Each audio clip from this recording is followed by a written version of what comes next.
Welcome to Season 1 of the web review series, The More The Gorier, presented by Mr. Mayhem Movies. I'm Sean Scott, here with Jacob Rippin and Shane Scott. And today's episode will focus on the Hellraiser franchise. Now, Hellraiser has currently 9 films, but they're the 10th one that I believe has, as of right now, has been finished, but is still in post-production. Haven't they delayed it slightly? It has been delayed, but we'll get to that. There is also a documentary film that has a lot of original cast members, but I don't think it's 100% official. There's been talks of a remake for a while, talks of a TV show even, other documentaries and all this stuff. And then there's also been some expanded media with comic books mainly. But one thing real quick that I'll talk about beforehand is the Hellraiser is based on a book from Clive Barker called The Hellbound Heart, which has also gotten a sequel called The Scarlet Gospels more recently. Those books are, well, at least The Hellbound Heart was much different than what the Hellraiser movie ended up being. Now, I'm not going to spend much time talking about The Hellbound Heart, because I have not actually read it. But it is supposed to be, Clive Barker is supposed to be a very good horror art author. I've also never read any of his books. So this is all just from what I've heard, but I have heard good things about the Hellbound Heart. Now, Hellraiser-wise, I think I became a fan. I think it was right after Shane and I watched all the big ones, like Halloween, Nightmare on Elm Street, Friday the 13th, and then I was just looking through the internet trying to figure out what are the other big slasher franchises I can get a hold of, and more sequels the better with me. And then I stumbled across Hellraiser, so we went out, I think, rented the first Hellraiser from Blockbuster. Loved it. Immediately bought all the sequels. Yeah. And obviously, and some of the sequels I ended up liking quite a bit. Basically, what I like about Hellraiser is Pinhead, which we'll get into more, but Pinhead is just such an amazing character with just great dialogue that every time he speaks, it's just, it gives you chills, and it's like, oh, that is so cool. He has the best lines of any slasher. Tear your soul apart. He's an iconic character for a reason. He's definitely my favorite slasher villain of all time. I mean, similar to you, we were just kind of I won't recap most of the same as with him. We wanted to we got on a really big kick with slasher movies when we were in high school, and it kind of kicked off into, we were okay, we watched the very stereotypical Halloween, Texas Chainsaw, Nightmare on Elm Street, Friday the 13th, probably another one or two I'm forgetting. But then we're looking, and this was one of the biggest ones we haven't seen. And we said, we ran the first one. I would say it's it was a good movie, but I think what got me into it was Pinhead, because he kind of flat out I liked his persona. He wasn't a silent Jason. He wasn't a loudmouth, talking Freddy Krueger. He was in the middle. He had qualities I liked out of both. And I thought that, and I liked the whole, it was very gothic, and I think that kind of played, it felt more like a Dracula, loosely, than you would get with a stereotypical slasher movie. So I think that's what got me, was the feel of it, plus the Pinhead being one of the coolest characters with the best lines of dialogue for everybody. What about you, Rippin? You guys got me into the movies. I believe I saw your keychain. Oh, yeah, it was Pinhead on. And that's when you originally started it? I asked you about it, and you told me it was oh, it's a movie, and I was all right, cool. And then I didn't watch it for a little while. All right, cool. And yeah, when I did watch it, Pinhead was what drew me in.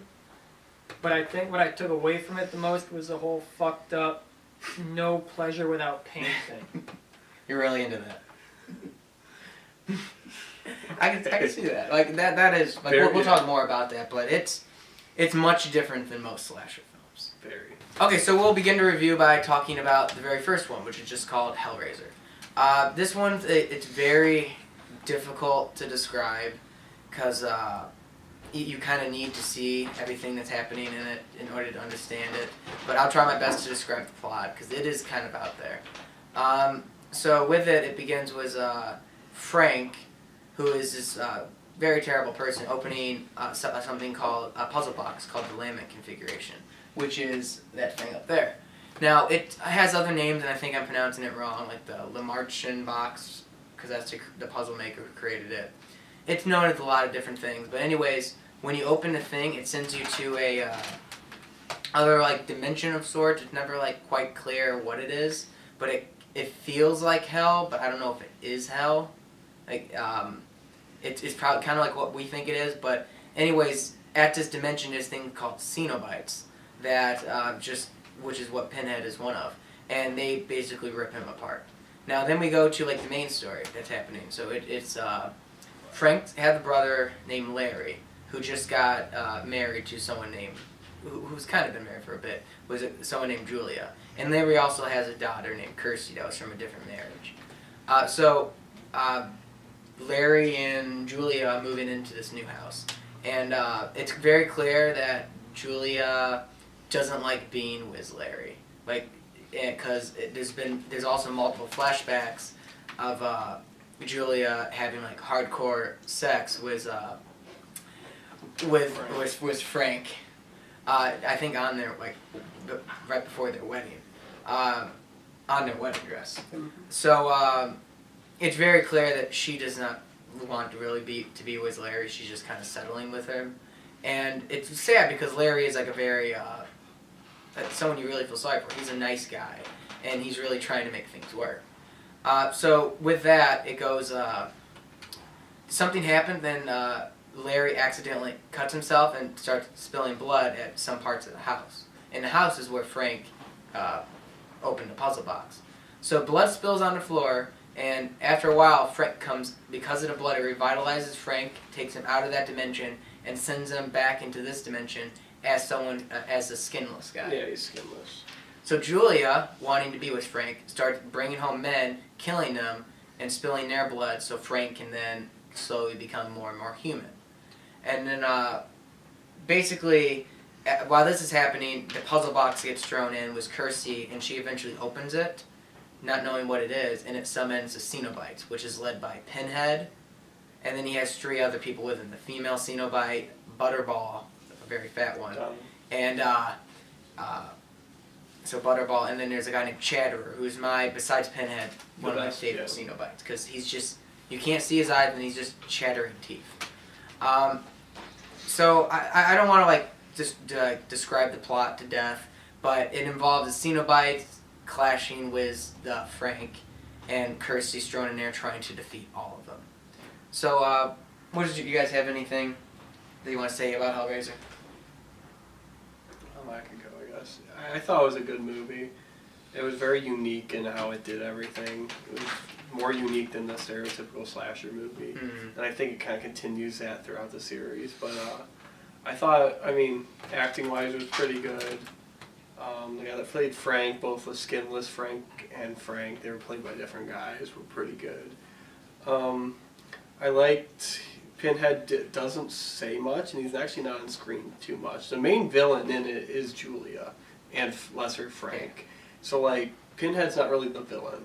He's just... He's there to do his job. Yeah. So his job is to, when they open a puzzle box, to take him to the dimension and give him pain and pleasure, which mainly what we view as pain.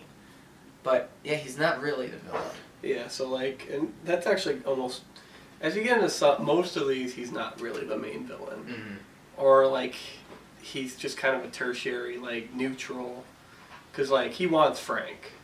And when Frank, goes inside Larry, Frank steals Larry's skin and uses that. And then he takes Frank back at the very end. I like that. I like just a small amount of dialogue he has. He says it good. The look of all the Cenobites was really good. Chatterer is pretty good, and he's kind of see him throughout the series of all. I do like Chatterer. Besides that, I think it's a unique plot. It's not what your typical slasher films would be about. It kind of straddles the line, but it's very gothic and it's good. It was also directed by Clive Barker, who wrote he wrote and directed by Clive Barker, who wrote the book, The Hellbound Heart. Yeah. So he wrote his own book to then make it into the movie. Yeah.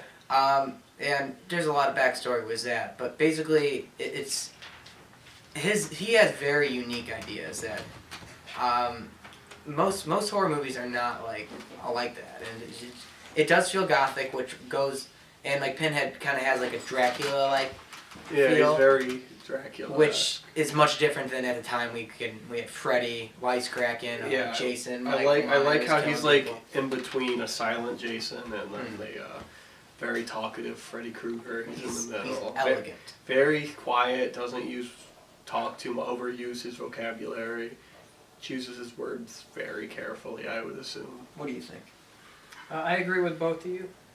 There was one thing I noticed on rewatch that kind of implied everything was laid out already from beginning to end. Every time they walked into, call it the kill room, the door shut automatically behind them on its own. I thought that was kind of maybe like like Pinhead kind of. I can see that. That's like some in-depth stuff right there. Yeah. That's interesting. I really like the gore. Oh, yeah. Yeah, We didn't talk about the gore. It is a very gory movie. Jesus wept. People get torn up. Hooks come out of walls and tear people apart. Julia just kills people.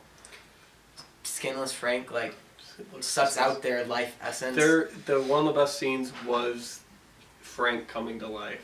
Mm-hmm. They shot it with a skeleton and they destroyed it slowly, and then for the movie they just wound it for the him coming back. So that's kind of how that went. It's very, very like, interesting, like how they did a lot of their effects, but it is a very gory movie, and for the time it was definitely pushing the envelope of what you can show on screen, because even just grotesqueness of The Cenobites, it just is a lot.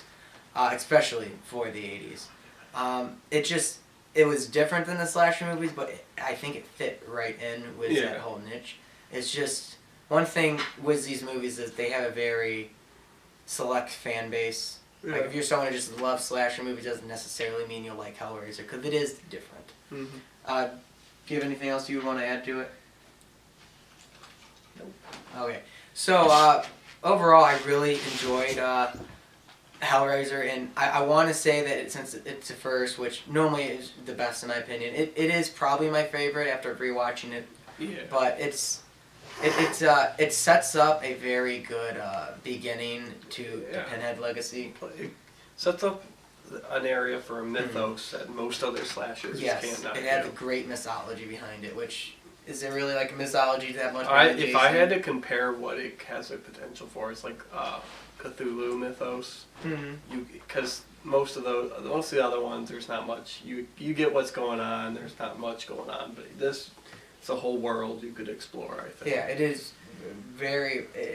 Like we barely see the Cenobites, and it's like there's so much stuff they can do. Much we don't know. The movie was initially like the Cenobites weren't even supposed to be the bad guys. It was supposed to be Julia, and that's something that you kind of see that they don't. I know when we watch some of the stuff, it kind of talks about how Julia's the bad guy. Yeah. Throughout. They wanted Julia to be like the villain. Yeah, they were looking at Julia to be up there with like Freddy Krueger, which obviously the guy with pins is going to be a little more well received. Like the way I kind of view it is because Pinhead has such small dialogue and parts, but when he does say something, it's cool. And I kind of compare it to Boba Fett from the Star Wars movies, particularly like Empire Strikes Back. Very limited screen time, but like the air of mystery of like and the coolness is just so much, and you don't know that much about him. So it's like Pinhead was kind of like that. Like people latch onto that because they want to know more. Yeah. And it hasn't been like explained to death. But overall, Hellraiser is a very good film and is one of the best like slasher like films out there. Yeah, I would agree with that. Okay, so next up we have Hellbound, Hellraiser II, which came out 1 year later in 1988, I believe. Yeah. This one is kind of a direct sequel, so we didn't talk about the ending too much, but in the ending of Hellraiser, Kirsty defeats, everyone pretty much died, but Kirsty defeats the Cenobites and sends them back to their dimension. And this one picks up with her appearing in the hospital after this entire ordeal. So in the hospital, there's another doctor there called Dr. Philip Chenard, something along those lines, who is obsessed with like not the puzzle box, but obsessed with like the whole mythos behind it. Yeah. Like he has other puzzle bots that he's kept, and he finds this one mute girl who has like a knack for opening puzzles. So he gets the puzzle box, I forget how, and gives it to her to open. And at the same time, he also takes, is able to bring back Julia, who died in the previous film, on a bed. So he takes the mattress, and by giving it a sacrifice, who kills himself. Yeah, kills himself. She comes back to life as a skinless Julia. So she's back in the real world now, and she starts to have like a relationship with Dr. Channard. And at the same time, Kirsty gets raveled up in this entire thing again, and must go like toe to toe with Pinhead and the rest of the Cenobites. All of which return. One's a different actress, but it's the same Cenobites as the first film. Slightly different looking. Yeah, like a little different looking. Chatterer's eyes are now open. Butterball is still fat. So, anyways, it's similar to the other one, but the last one took place in the house. This one explores like the dimension that the Cenobites are from. They enter like the Leviathan. It's like a labyrinth like thing. Yeah. They pretty much go to hell in this one, and it also takes place at the hospital. So there, Kirsty teams up with a woman from the girl that opens up the puzzle box because she doesn't know what's happening. So both of them also Kirsty. Actually, the reason Kirsty wants to get thrown back into all of this is because she believes that she sees like a flash of a skinless guy saying, "Help! I'm in hell." And she thinks that it's her father, Larry, who died in the first one. But you find out that it's actually Frank, who's still in hell, who tricked him. Yeah. And so basically Frank and Julia are both back, along with Dr. Channard, who eventually becomes another Cenobite. Yeah, you kind of get to see like how a Cenobite's kind of made. Yeah, you actually see the process of him becoming a Cenobite. So my impressions of this one is it makes less sense than the first one. It's definitely all over the place. The visuals are very good. The outfits of the Cenobites are just as amazing. Pinhead, I would say, has more screen time, which to me is a good thing. I love Pinhead. But it does make less sense. Clive Barker was just like executive producing it, had threw some ideas around, but he wasn't like the directing it or head writing it anymore, which sucks. But it's still, to me, a very solid film. It's probably like the second or third, maybe the second best film, right behind the first, which was a masterpiece. But it's a very, very solid film. What do you think about it? I really liked it. I don't know if I liked it more than one or not. Mm-hmm. But one thing too, Frank tricked Kirsty. Yes. Right, into hell so that he could rape her. Oh, you caught on to that. He remembers that. Okay, so did he want to get out of hell though? I don't remember that part, okay. But I remember his punishment was that there were the figures of women underneath like white sheets. He would pull the sheet off and they would be gone. Oh. And that was why he tricked her into coming. That makes sense. Yeah, it's a messed up film from a messed up franchise, but I believe he wanted to rape her in the first movie too. I think he did. Yeah, he kind of gave the rape. Actually, he did at the very end. Come Larry. to daddy. It's there's a lot of taboo stuff in it. It's coming from the mind of a gay guy, so. Yes, Clive Barker is gay. For some reason, that's like his mind goes to like BDSM, like bondage stuff. Mm-hmm. When like I don't know why his mind goes to that. Torture, pain, pleasure. He's either really into it or really freaked out by it. But it's interesting. Do you have anything you want to say about it? It was a good movie. I mean, it wasn't to me better than the first, but it was. I liked the exploring the Leviathan and like seeing kind of what the hell's like. I like the Doctor. My only problem with the movie is like Pinhead just gets totally destroyed by this Doctor. Yes, really easy. The four Cenobites end up like they're good, bad. They're in the middle in this one, but Kirsty finds out like a lot about Pinhead's past. That he was originally like a World War I British officer or something along those lines. Yeah. I think it was World War I. Yeah, and she like informs all the Cenobites about their past. So they start to think, oh, we used to be human. We used to not be like this. Yeah. That's not all we know. And they kind of turn on Channard, but Channard just comes in and just murders him. That was my only problem I had with it, because I just felt like Pinhead's almost like the Prince of Hell. Why would they defeat him? Yeah, but besides that, I mean, it didn't really have too weak of it. It was a little more like out there, but it was still pretty good. Yeah. I mean, it was definitely not as good as the first, but it was good. And the gore is also just like same people who did the gore this time around. The effects are good. I think they had a little bit more money, or at least it looks like they had more money. And it's just very great atmosphere, great cinematography, especially when they're in the Leviathan. But one thing you can't deny about the Hellraiser movies is they're really messed up. Yeah, everything in it is sexual.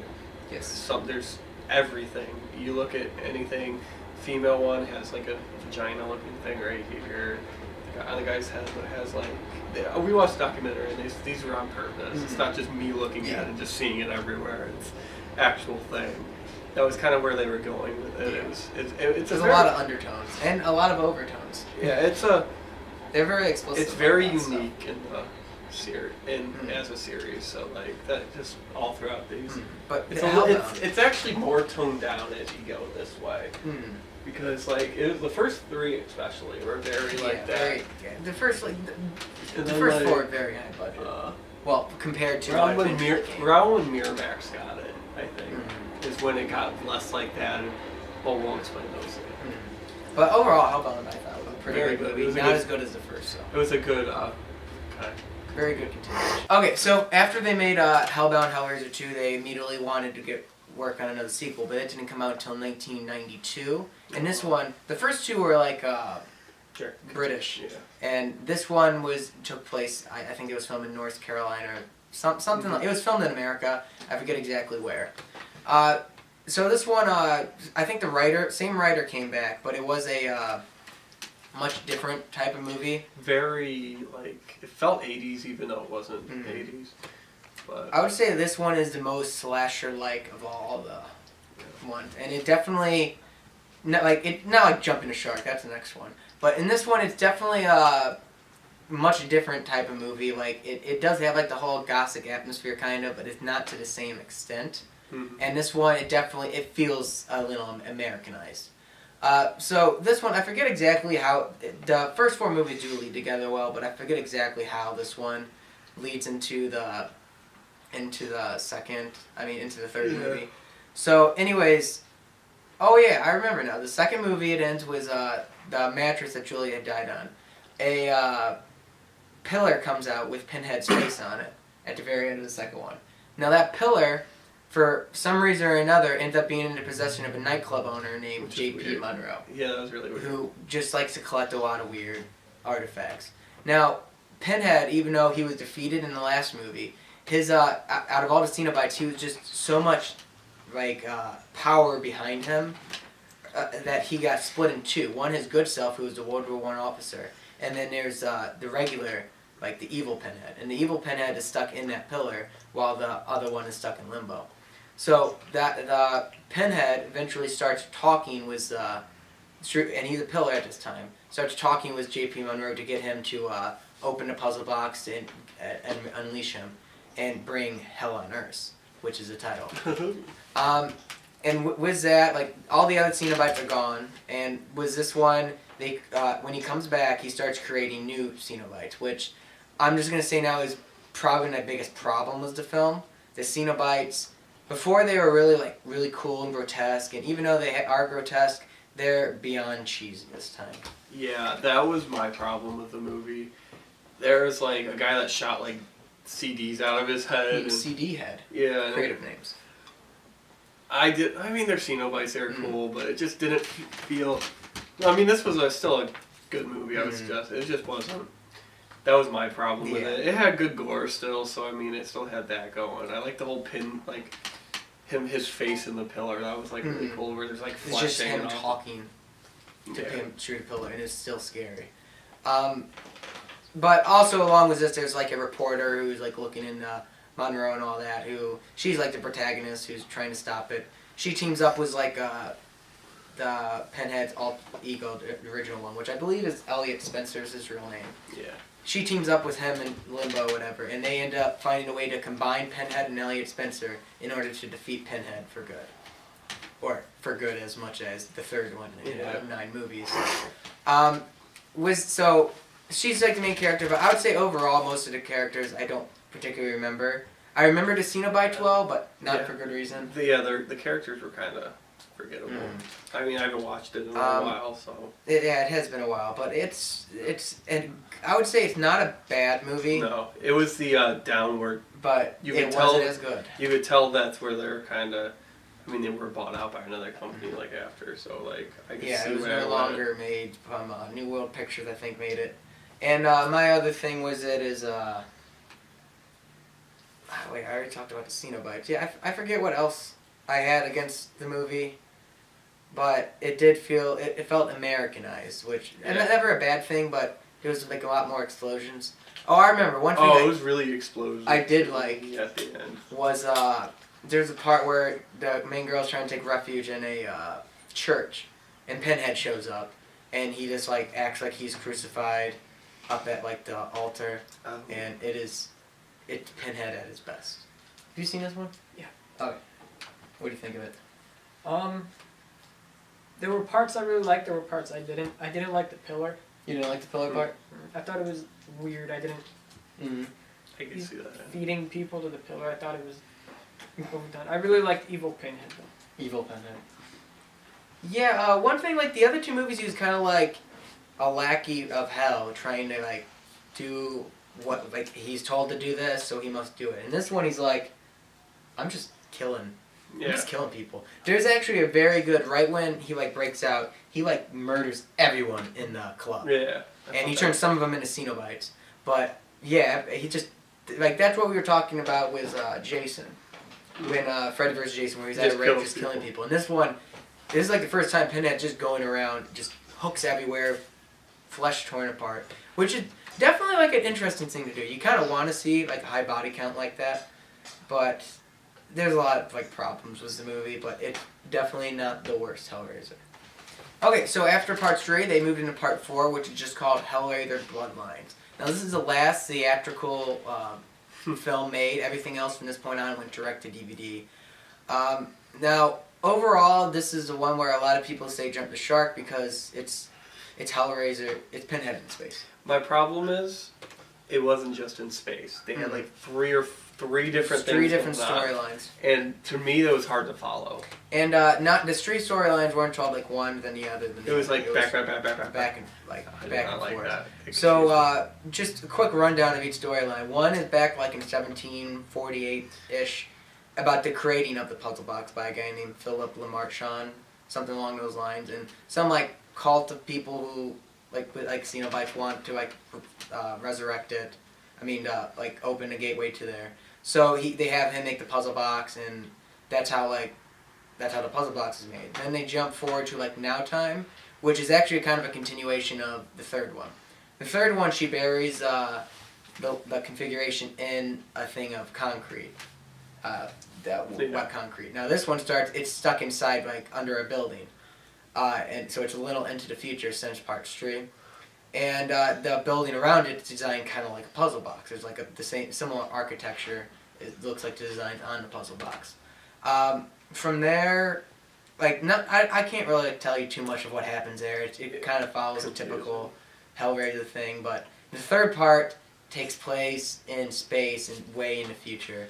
I almost feel like if the movie just focused on one of them, it would be a much better movie than like focusing on all 3, so you don't get enough of it. And like, I don't know, it was confusing to me. It was like overall kind of a confusing movie. And I wouldn't say like there's any like amazing standout parts either. Like there are new Cenobites this time around. There's a Chatterer Beast, which is like a dog version of Chatterer.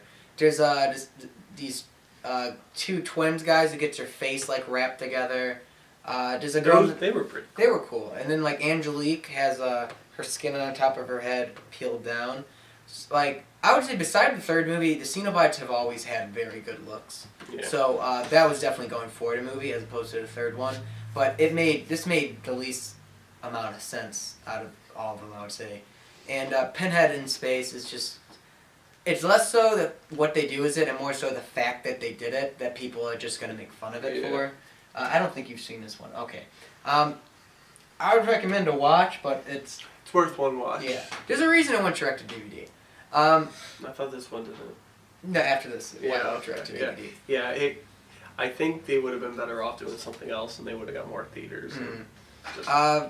But they try to continue the storyline, add more to the story, and it maybe not went the way they wanted it to go, but also each the different time period, it's like descendants of the guy who made the puzzle box, which is the connection between them, and then Pinhead is definitively killed because of that thing in space was supposed to lock the dimension and blew him up. But it's so far in the future that all the sequels can take place in between it, so Yeah, they did exactly what Jason X did.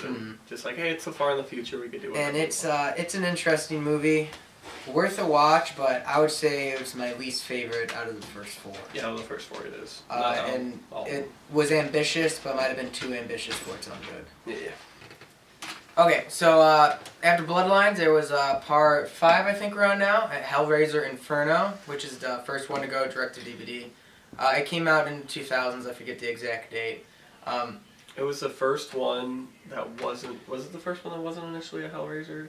Yes, so this began the trend in the Hellraiser sequels where they take scripts that have nothing to do with Hellraiser and then throw Pinhead and a puzzle box into it.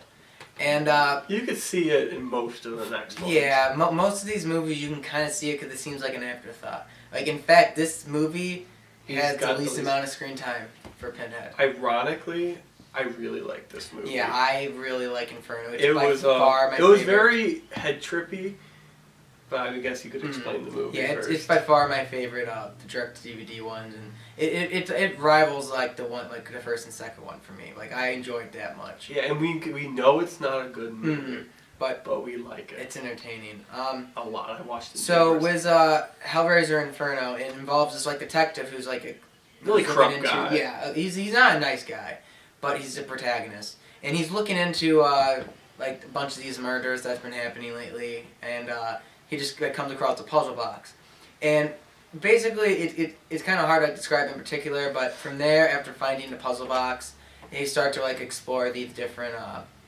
He starts to think that he might be the killer behind it, and there's some weird stuff going on, and he's at least getting kind of seems like he's gonna get framed. He's getting framed a lot, so he doesn't know. Is he the one doing it? Is someone trying to set him up? What's happening? And all along there's weird. I think he's looking for a guy called the Engineer. Yeah. But eventually he finds out, oh, I'm the Engineer, or maybe I don't know. It's a kind of a head trip of a movie, and I spoiler alert for this one because it's hard for me to talk about it without mentioning the ending. This actually has at the end, it's revealed that Pinhead reveals to the detective that he's in his own personal hell. So, and I like it because then he wakes up on his desk and it's it was a dream. And then, something that happened at the beginning of the movie, somebody says something to him, and he just flat out pulls his pistol out and shoots himself in the head, and then he just wakes up at his desk. So it's his perpetual hell. So his hell is to have to live through this those few days over and over and over again. And it's definitely a very interesting take on it. You could tell that it was an afterthought, because this would have worked almost without any Hellraiser stuff, it would have worked, and I think it might have actually done better. But it probably wouldn't be as well known. No, you would. No, we would not be watching. We're talking about it now because it's called Hellraiser, and I don't think you've seen any of these. With this one, I also I like the character too. Even though the guy's not a good guy, he's played by the main character from Nightbreed, which happened to be a Clive Barker film. Yeah, Nightbreed's a good movie. That very good movie. We should watch it. Basically, it's an entertaining film. Yeah, the actor was good. good. A good twist. Yeah, he's a good actor. He made you for a bad guy. He made you like him. I thought it was one of my favorites. It's a good one. I like the head trip. Which I will say most people do not consider any of these really good ones. No. But I personally think Inferno is It was weird because after we watched it, we were both like, that was really good. And one thing to notice is the third and fourth movie, it kind of put Pinhead in the spotlight, and he just much more destructive, much more mayhem going on. In this one, he was at the very end. Yeah, like he was scenes throughout, but he didn't do much. And it was just kind of more subdued, so it took Pinhead back to his roots as just kind of like the guy in the background saying a few cool lines every now and then, which I think, all in all, is the way he should be kept. It one other thing is, like, when I said most Cenobites are good, this one has, one thing I remember very well, Cenobite-wise, is these two twin girls called the Wire Twins, I think. Oh, yeah. Who, at one point in time, put their hand underneath the skin of his chest and started feeling around. That was again, disgusting. very sexual. I thought that was very but they're always very sexual in a very disgusting And then way. the last movie we had the Chatterer Beast. This one we got someone called Torso, who is the Chatterer's face on just two a arms. torso that on just two arms that kind of walk around. It was fun, though. I like, as you see, Chatterer. Besides Pinhead, Chatterer is my favorite Cenobite. So, and I'm glad that he's, as you'll see, he starts making a return. Yeah, he's kind of like the one that continues on in some form. It's I definitely like the Cenobites this time around. Those are like the most memorable ones for me, and I find it to be a very like good twist and a very like fun film to watch. It was fun. Yeah, I would say like even if you don't like it as much as we do, and we recognize that most people won't, it was a good movie, and it's definitely, if you're into that, like you like Pinhead, watch it. You'll get it'll be nice. So it was I want to say we're on 6 now? Yeah, part 6. But it's just known as Hellraiser Hellseeker, which, like the last one, is a different script that these through Pinhead and the mythologies into. This one, I'll just say it felt similar to Inferno. It was very. It was too. My problem was it was too similar for one coming right after. But I mean, it had the a twistiness to it, different twists, but it just felt like very the same. similar. Like in this one, some good things for it is Ashley Lawrence, who played Kirsty in the first 2 movies. She came back again. Yeah, now, she's not in it a lot because she's in a car accident with her husband at the beginning, and she dies in a car accident. And her husband's actually played. If you ever seen those Mayhem commercials, like I'm a hot babe out jogging, that guy plays it. Which I like him. I've seen him in a few TV shows, but he's a lot of fun. But overall, it felt very similar. It's about him trying to figure out like what happened with his wife. Because he doesn't remember the crash that killed his wife. Yeah, most of it's all jumbled up in his mind. Did I kill her? He starts to think that maybe he might be the one behind it. And then at the very end, another spoiler, he finds out that he is actually the one that died in the car accident. Oh. And Kirsty's the one alive. Now notice how that entire explanation, I didn't mention Pinhead once. Basically, you can explain these movies without mentioning Pinhead from now on. But how Pinhead factors in is the main guy finds out that maybe if she opens a puzzle box, that'll be a way to kill her, because he wants the inheritance that she has. I guess Larry must have been loaded. Apparently. And anyways, Pinhead just is kind of thrown in there. I can't really tell you a logical reason that he's in there. But the puzzle box makes a return. Kirsty makes a return. She makes a deal with Pinhead in order to get rid of her husband instead of her dying. And then he was like had a mistress that they also get rid of. I like having Kirsty back. I like when main like survivor girls from previous ones come back. I feel like they could have did a better job with her big comeback, but I wish she was like the main character instead of the twist. Also, there's a point in time when she opens the puzzle box because her like husband wants her to, which kinky foreplay. It's kind of weird because you don't think Kirsty would ever open a puzzle box. You would think she would be like no. So I'm not sure why she did that. Yeah, that was always my big. She just did. What? But like Pinhead's in it more than Inferno, but it doesn't make sense why he's there. You know, it really wasn't that great of a. The twist. If you're looking for a good twist, was a Hellraiser. Go for Inferno over this. Which is sad because if you're watching this review, we just gave it away. But these last 2 movies had very good twists. Like from now on, I'm not a huge fan of some of the sequels, but I mean, they were I good. Hellseeker. They're all those 2 are worth a watch. Yeah. This, even though they're very. Twisty. I would say out of the direct-to-DVD ones, Inferno and Hellseeker are probably the only 2. I would agree with that. All right. So after Hellseeker, there was Hellraiser Deader, which is part 7 now. So part 7.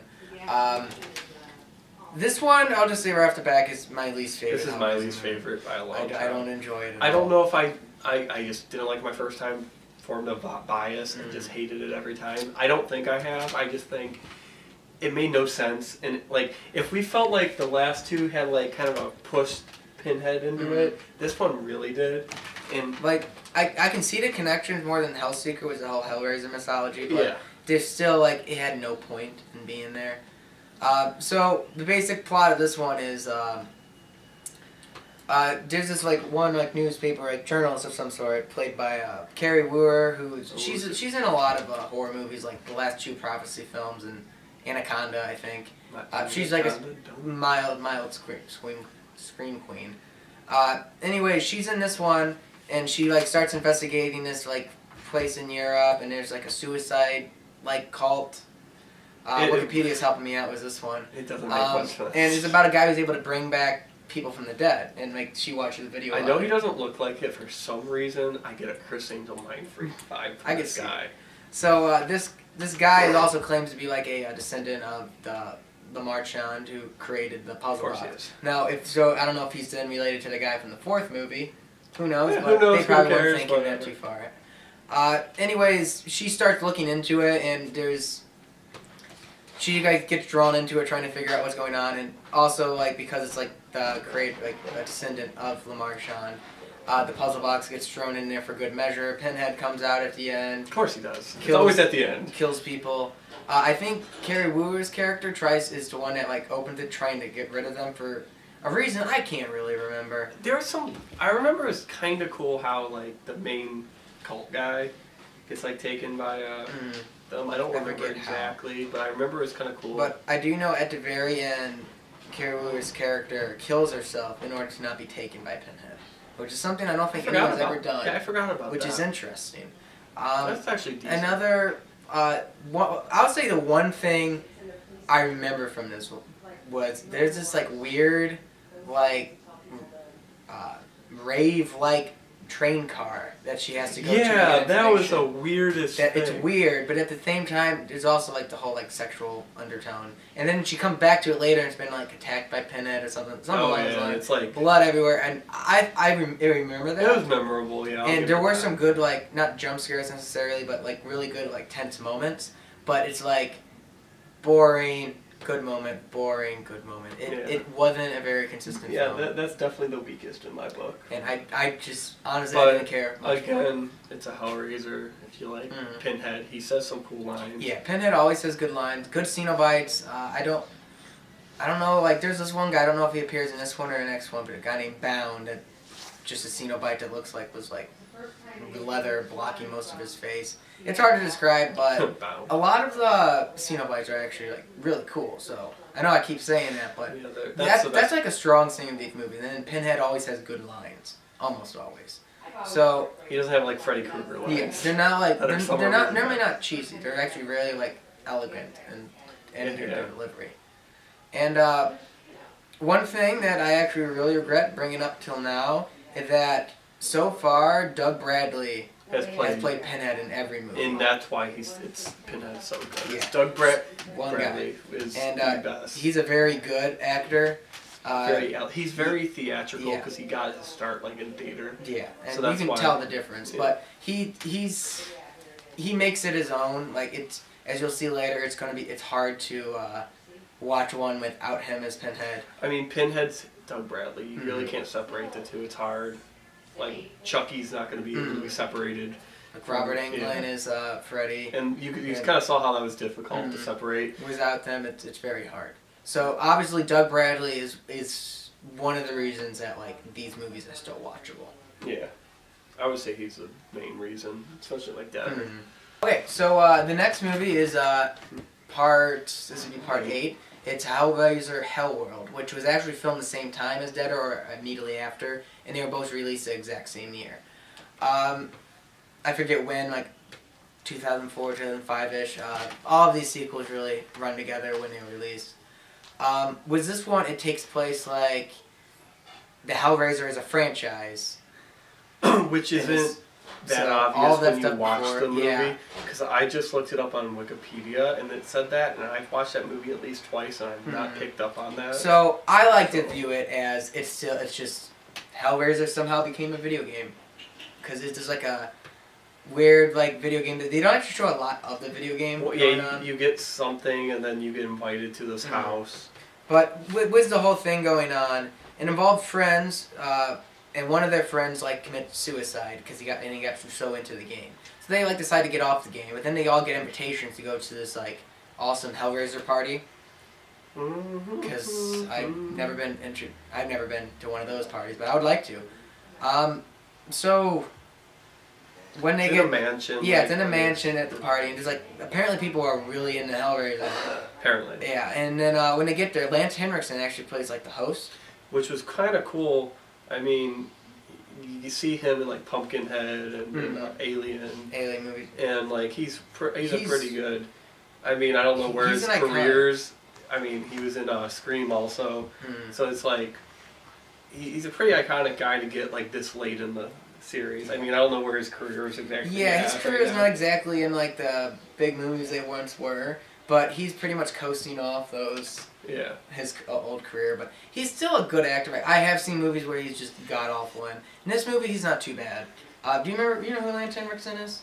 He played Bishop in Aliens. Okay. Yeah. He's like an icon in sci-fi and horror movies. Yeah. Anyways, he's the host, and also two other things of note. The main girl is Catherine Winnick, who plays Lagertha on the Viking show. Yeah, she's a lot. And then even more shocking, one of the friends is Henry Cavill, who is currently playing Superman in the DC movies. So that's where their career began. So I didn't even know that. They're on the bigger stuff. I haven't watched that one in a while, but that's funny. So anyways, I can't really describe it too well, but stuff happens. People die, Hellraiser style. Just like in Hellraiser, Pinhead's thrown in there for good measure. This one would make more sense because of the whole video game. Yeah. Which is kind of weird, like how Hellraiser must have been thrown into an original script. Because I don't know what the script would have originally been.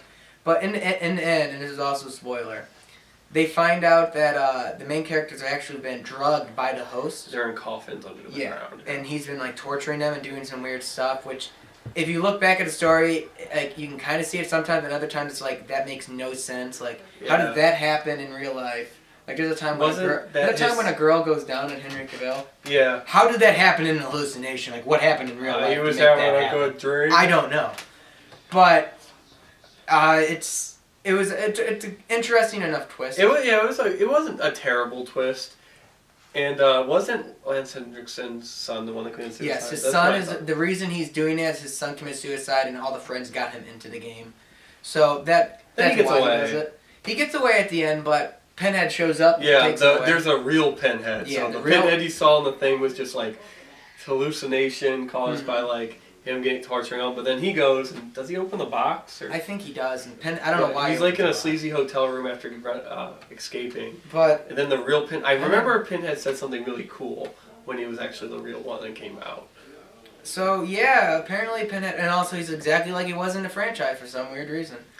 Yeah, so that it wasn't. But Chatterer comes back. Chatterer has been in this since Hellseeker. Yeah. But also some new Cenobites show up, but he's not like overall like Pinhead's not in it a lot, which I'm not saying it's a bad thing, but pretty much the most memorable stuff about the movie is just Pinhead showing up saying some lines. Yeah, I take it that the series is more of where Pinhead's not the main villain.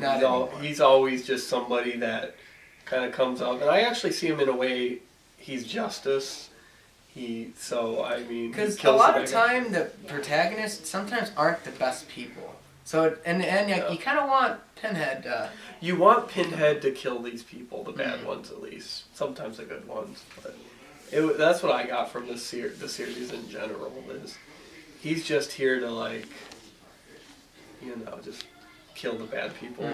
And if the good people get in the way, he's not going to cry. Don't open the puzzle box. Just do not open the puzzle box. Yeah. Your curiosity, that's not good. Okay, so this is the final Hellraiser, the 9th one, which is Hellraiser Revelations. Hellraiser's pretty cool. Now, that one has gotten a lot of crap over the years, and rightfully so. Yeah. It came out in 2011, and it was slapped together in around 3 weeks. when people realize, oh, the Hellraiser rights are going to revert to someone else. If we don't make a movie, oh my can't god, we're gonna lose the rights. Yeah, we're going to lose the rights. Let's just make a movie. Throw a movie in there. And Doug Bradley, because of the short schedule, refused to come back as Pinhead. they not let him read the script. That was they the said one. Oh, okay. Yeah. So his Revelations, he didn't want to be a part of it because like it's 3 weeks. I don't want to make that. So they quickly an extra guy, Stephen Smith Collins, I think replaces him. No one. He's not a memorable person. He's actually a very bad Pinhead. I didn't hate him. His look is not the same. Well, I don't know how we judge that since we've only had one, so. It's not. I would still say that it's just not there. He doesn't have the same presence. It's clear that he's not he's not like a theatrically trained actor like Doug Bradley was. He is really he's kind of just like an extra being thrown into it. So it's like putting a stuntman in for a Jason. So I would say the plot for this one was not terrible. Like if there was Doug Bradley and they had a longer filming, I think it actually would have been a good movie. So basically, this is the first time there's been an original Hellraiser script. So this I was mean, originally it is a script put together before like at the Hellraiser. last minute, so it's probably still at the same quality. So with that, it's about these two boys, and some of this is found footage, which helps with it being made fast and cheap. Is two boys going to Mexico to party basically, That's what you want and to know. I remember one of them accidentally kills like a hooker or something in a bathroom. It's a Mexican hooker. So it's all right. And then while there, they find a puzzle box. One of them opens it. It's very kind of like haphazard. Yeah, and then two of the people there, like the two guys, they go missing. So the family of both of their parents get together like a year later, or something like along those lines, and talk about like how much they miss them. But then one of the kids shows up, and kids, I mean teenagers, shows up, and that's pretty much like how it goes. Like, I guess I'll explain like the ending, which is kind of a spoiler, but it's find out that the guy that lived, it actually took the skin of the actual one. Which is kind of a throwback to the first movie. So the teenager is not actually them. Yeah, it is a throwback to which I kind of like the first movie. Yeah. And this is interesting. The one that the skin was taken of, he then becomes a Cenobite. He's like Pinhead Jr. in a way. Yeah, like he's almost like Pinhead's like training him as a. Because he has pins in his head too. They're not like as many, I don't think. Yeah, it's like he looks different than Pinhead enough, but. Like, it's an interesting thing, it's like his protege. It turned into like, okay, there was like, I remember a really uncomfortable part, because before you actually knew that they switched skins, and like, the guy's skin, who it is, that has a sister there, and then he tries to like full on get with her, and like almost like... And she kisses him back. Yeah, and that made me uncomfortable. But it's alright, because it's not actually... But then you find out a little later that's not actually her. But she thought it was. But yeah, so that part disgusts me. But like I'm judging that. I'm sorry. Overall, it was a very cheaply made film, and it shows. It was very slasher like when before like Pinhead and all them show up at the end. Like he's in it. Pinhead's in it. And then the guy kills a lot of the family. And yeah, it's not. What did you think of Revelations? I didn't like it at all. Yeah, it's. I'm from 0 to 100 like that. Yeah, I get what you mean. See, like Pinhead though, it really just felt like if it was a movie that had a longer filming, had Doug Bradley, wasn't like as cheaply thrown together, it would have been a good movie. I think with a plot. I think at least would have been better than some of the last ones. And I'm willing to bet it didn't go through any rewrites. It was probably this is the first draft. Let's just put it on screen because it was very like all of a sudden. We need to get this out. Yeah, I felt like it had a lot of potential. Just it rushed. You don't want to do that. Yeah, it's definitely. It is the weakest. It is the weakest. It's the worst. Okay, I'll say this. I probably liked it more than Deader just because I don't like Deader, and we wouldn't. We got Doug Bradley. Yeah, that's the only reason it might still be below Deader. With Revelations, it just kind of came out like I don't know, just. It was rushed. It didn't have Doug Bradley. It had potential. It just didn't do its potential. And if they just pulled it off, and I think it at least would have been on par with the last few, but it puts it behind them just because no Doug Bradley. It was weak. I didn't walk away hating it just because we had such low expectations Mm-hmm. that we had out of 1 out of 10, we had, oh, it's going to be a 1 at most, and it might have been like a 1.2, and we were like, oh my gosh, it wasn't absolutely abysmal, but like it is the weakest or second By far. weakest. It's almost at Deader, and Deader's just written badly, so Deader I still might put above it just because of Pinhead. Do you got any final thoughts and revelations? No, it's... It's And you know what? I would even say if you're a Hellraiser fan, it's not necessarily that you even see it. Like, I'm glad I saw it. I don't regret it, but you don't need to if you're a Hellraiser fan. I would agree with that. I mean, if you really like it, watch it. But, But enter at your own risk. Okay, so those are like all the feature films that they have. There's currently 9, but there's actually a 10th one that's in production. which and looks like it'll be... Yeah. I haven't seen anything from it, so yeah, I can't... I don't know if there's a trailer. The guy that... It's not Doug Bradley playing Pinhead, but the guy that they got doesn't look that bad. They kind of revamped what he looks like a tiny bit. So, I mean, it has potential. It's obviously going to be better than Revelations, so, Like, they are putting more time into it. I think it's still being made because they're running low on the rights, but it's like they realize that, like a year or something in advance, like more than a year in advance. So they're not rushing it, but I think that's why they're making a sequel. It's called Hellraiser Judgment, and I was really hoping it would be out by the time we did these reviews, but as of 2017... I thought originally it was supposed to be out by 2017. It was supposed to come out sometime this year, but it didn't. From what I gathered, it is finished, filming-wise, and it's in post-production. And it's actually been shelved for a while. But apparently, since this like whole Harvey Weinstein scandal, it's been taken off the shelf. Now, I don't see the connection there. Like, it is Miramax. Dimension Extreme is Dimension is like the thing off Miramax. But yeah, I don't know. For some reason, they're going through it with it. Who knows exactly why it's hasn't been made yet. I mean, I don't like Harvey Weinstein even more now. Yeah. He's not a good guy. He's hurting my heart. So I don't know exactly why it hasn't been made. But I have seen like pictures of it. There's these weird people in it that are kind of messed up. One called the Auditor that looks like a Cenobite, but none of them are Cenobites. Did they put out a like teaser at all? I've seen word that they have, but I have yet to find it anywhere. Okay. I have seen all the pictures though. Have you seen any pictures for it? Yeah. He looks pretty. I think it looks cool. I think Pinhead looks respectable, like unlike Revelations. Yeah. I think this one. I bet you. To me, it kind of. They're not clear if this is a reboot, remake. Mm-hmm. It's not a remake. I think it's just another sequel. Like I think that's what they need to keep doing. Just going on with it. Now, there's also been like a lot of other stuff related to Hellraiser that's out. One, there's this documentary called Leviathan, the story of Hellraiser and Hellbound Hellraiser II, that I was able to find a movie that I believe is a bootleg, but I found it online. It's a very comprehensive documentary. It's how long was it? It's about 7.5 hours. We watched just about the first two movies. It was very long. It's if you want to know anything about the first 2 movies, get this. If you want to know everything about it. Because it's pretty much, if you watch the documentary, like small featurettes on the movies, that's more than enough. It's got everybody. It's got like Frank. It's got Skinless Frank, I'm pretty sure it was. It's got Larry. It's got the moving guy.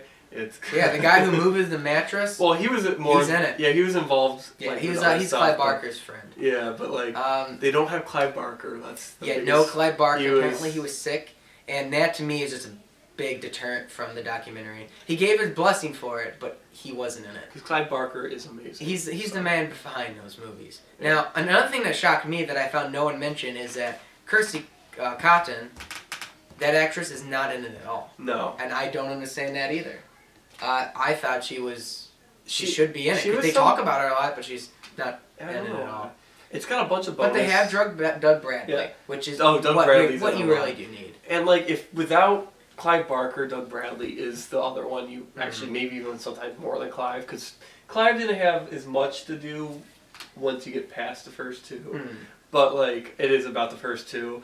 But like you really want Pinhead, so I guess having him in it is a big part. But without him or Clive Barker, I would say I would not recommend it. But the big deterrent is it's in two-part documentary. The length is a deterrent. It's a little over 4 hours just talking about Hellraiser, the first movie. Now, a documentary about one movie should not be longer than said movie. Yeah.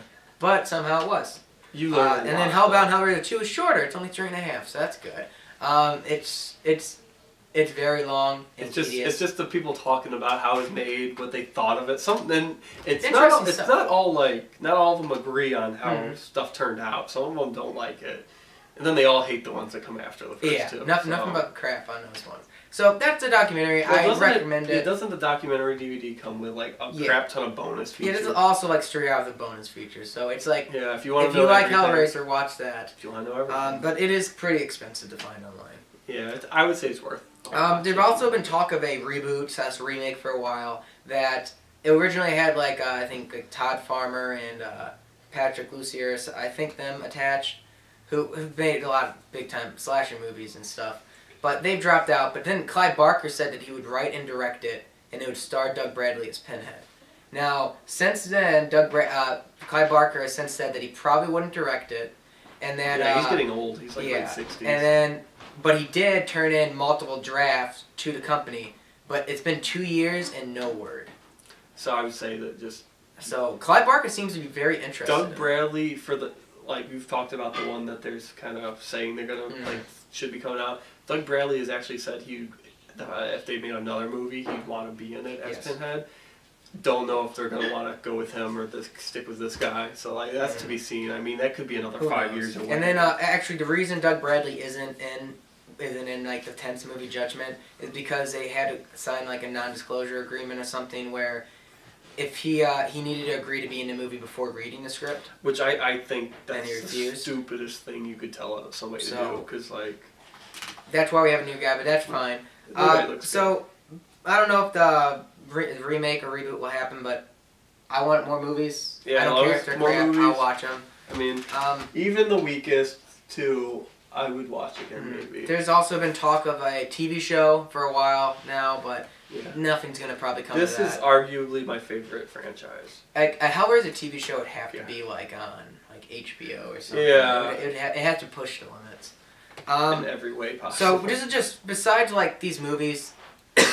There's been like the books was Hellbound Heart, but there's been comic books.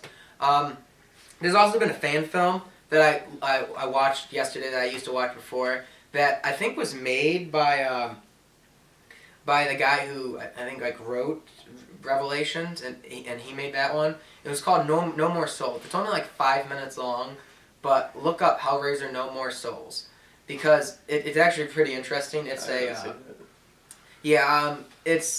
It's after like a nuclear holocaust in the world. Everyone on Earth is dead. So when all that happened and everyone died, Pinhead had a lot of souls that he was reaping with. But now that all of them have passed on to hell, he has no more thing to suffer. That's depressing. So he's there contemplating like, oh, I can't understand pain. I can't understand pleasure anymore. So what he does, and he's also afraid the Cenobites are going to start turning on him. So he opens the puzzle box to call the Cenobites to kill him, just so he can experience pain and pleasure. I think Chatter appears. So that's just a fan film. Why not make that the Hellraiser Revelation? I haven't seen a lot, but I think that is a very interesting concept. Pinhead has great lines in it. It's not Doug Bradley, it's some random guy, but I like that guy more than I did guy from Revelations. Also, there's some other random things. There's another documentary they're making called like Unearthed, the Hellraiser Saga. I've seen that for like a long time that they're trying to make it. I don't know if that's been canceled. Yeah. Some other stuff is there's a Hellraiser music video. Because, originally Ozzy Osbourne made a song called Hellraiser. And it was Lemmy from Motörhead helped write it. It wasn't a big hit. So then Lemmy and Motörhead covered it, made a music video of it. And it was around the time of Hellraiser 3. Yeah. Hell on Earth came out. So they used footage from that. But then Doug Bradley also appears in new footage playing cards with Lemmy. It's a very good music video. Yeah, both the Ozzy and the Motörhead are good. I'm a big Ozzy fan, but I think the Motörhead might be better. Yeah. It's a Hellraiser. It's a music video with Doug Bradley as Pinhead playing cards with Lemmy. Yeah, which is cool. And the only other thing I have to bring up before you guys can bring up something is There was an old game called Super Streety Noah's Ark. Yes. Apparently that originally started off as a Hellraiser game, but they lost the license to it and they didn't want to go through with it. So Wow, I've seen that game. religious Christian game was originally supposed to be a Hellraiser game. Yeah, I've seen that. Not game. sure where that one came from, but I found that when I was looking into this. So like overall was Hellraiser. Is there anything you guys want to like add about it? It's an overall great series. I mean, it's my favorite just because of Pinhead. Pinhead would probably be my favorite slasher villain, but the series, as time has gone on, has, because of some of the sequels, gone down a little bit, and because I've found more ones that I like. But I would say it's in my top 5 of series of all time, maybe 3, 2, 4. I don't know if it's my favorite anymore, but it's a good series that's mainly held together by some strong entries, and Pinhead was great lines. I would say it's very influential because like the movie Strangeland that we watched in the last few months, you could see the Hellraiser influence in it with Dee Snider's character. It would like watch the first Hellraiser and then watch Strangeland. You go see the similarities. All like pain and pleasure kind of thing. Yeah, it was very like I mean, it's very influential in that like body mod culture too. Which is kind of like a sub-genre in these movies, because like there's a lot of people who are fans of slasher films that probably won't enjoy Hellraiser. No. But it's definitely a either like it's a very not quite a slasher, but it's not a slasher. It has like this weird. It's It's not like I'm gonna hack and slash and it's stab definitely kids doing it in the bed. It's definitely people dying and slashing. Yeah, it's a good series. Do you have anything to add, Rippin? That was definitely my favorite part too. That it did its own thing while keeping that feel. Yeah, It was its own thing. Yeah, there's a I mean, I've had a friend that says it's not a slasher movie. They can fuck off. Yeah. I would say to that, like, where would it go then? Like, it's a slasher. Especially, like, look at the first one. Okay, you might be looking at Pinhead. He's not a slasher. Well, look at the main... Frank, look at Frank. Julia is going around killing people. Bashing people in the back of the head with a hammer. Like, that's a slasher film. But I can understand where people are coming from. It's different, but not all slasher movies follow the same mold, and they don't. Which is good, because then you get like utter crap that's like, hey, that guy's wearing a hockey mask just like Jason, but it's not a Friday the 13th. Follow that mold, then Hellraiser is unique. Yeah, it's very unique.